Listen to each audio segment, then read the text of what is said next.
I just want to say, man, to all the young cats out there and even the older ones, older than me, it's a lot more life to live out here, man. Your life, and not only just your life, your legs, something that you need to move around and move forward in life, can be taken from you like this, man.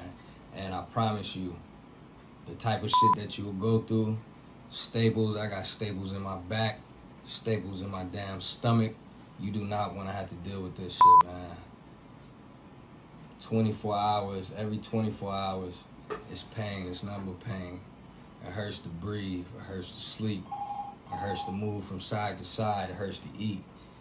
Please, I'm telling you, change your lives out there. We can stick together, make some money, make everything easier for our people out here, man, because there's so much time that has been wasted.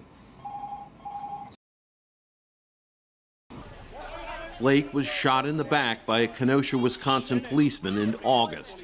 He's had numerous surgeries and is paralyzed. The state's Department of Justice is investigating the shooting.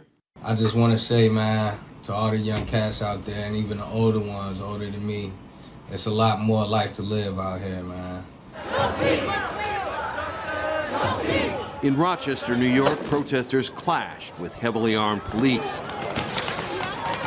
Police used chemical irritants against protesters who had launched fireworks at them.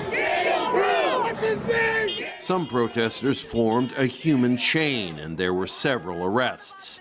The demonstrators were demanding justice for Daniel Prude, who died in March after police restrained him, held him on the pavement, and put a mesh hood over his head.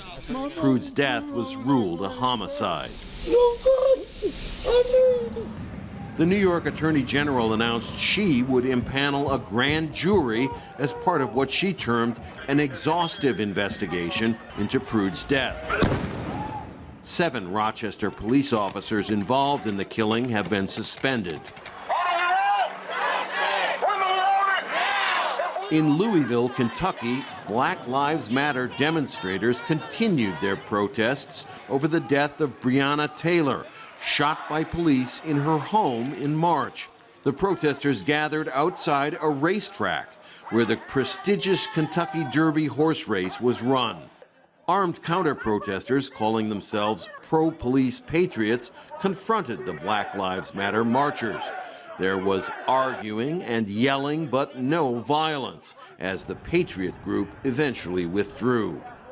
And in Portland, Oregon, more protests over police misconduct and systemic racism continued for the 100th consecutive night.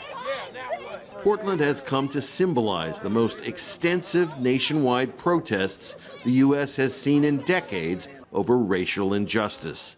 As the summer season draws to its close, the U.S. faces a long, hot holiday weekend of protest. Rob Reynolds, Al Jazeera.